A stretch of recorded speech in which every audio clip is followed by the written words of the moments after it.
It's time for this week's book review, and I am excited about this little classic that I've found, Managing Oneself by Peter Drucker, the late Peter Drucker.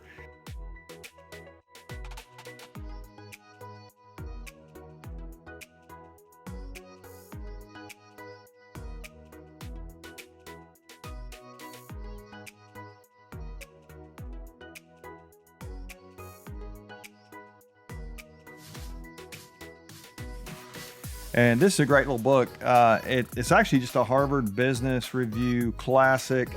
How many pages are even in this thing? 60 little pages that are just full of gold. I want to share one thing with you here on this week's review, and then I encourage you to get this. It's fantastic. So I want to talk to you about feedback. There's a real way that you can improve, and it's through feedback. Now, let me frame this up for 1 second, and then I want to read you something that Drucker said, give you a little exercise you can do. So when you think about seeking feedback, that's different than receiving feedback. People talk about receiving feedback all the time. I think that's great. But the best people I know don't just receive feedback when they get it. They actually seek feedback. They are proactively going after, how can I get better to the people closest to them? So there's a little section in this book.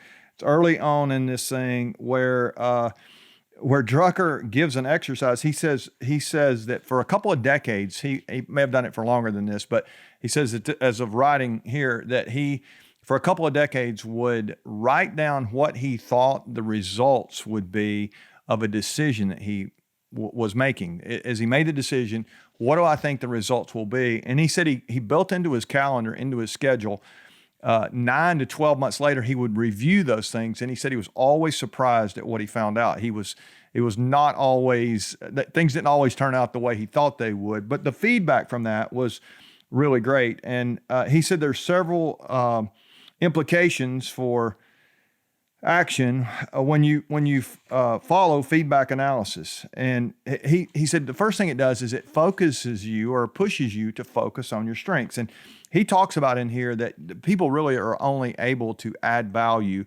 in their areas of strength. So if you're trying to play to a place right now in your life that is not a strength, it might not be a weakness, but it might not be something that's putting energy into you. If it's not, it's going to be hard for you to stay engaged, hard for you to be productive, hard for you to bring joy and energy to the people around you. So this is really important. As you start thinking through feedback, you might want to ask the people around you, where is it that I'm bringing life to you? What do you see me doing that you think I'm doing okay?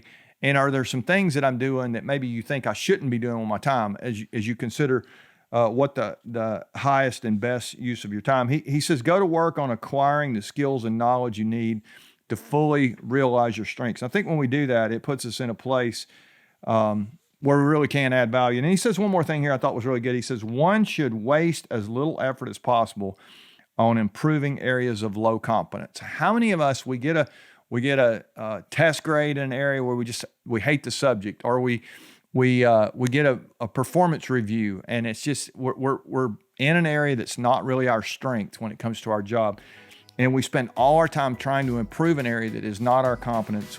It sucks the life out of us to keep working on those areas where we're not strong. He said it takes far more energy and work to improve from incompetence to mediocrity than it takes to improve from first-rate performance to excellence. And I love that. We're going from incompetent to mediocre if we work really hard. We don't have to work nearly as hard to go from really good to excellent. And that really should be our goal. So I don't know what you got going on this week, but I hope you're managing yourself. Peter Drucker's little book is a classic, and it'll help you get to where you want to go. Keep chasing greatness.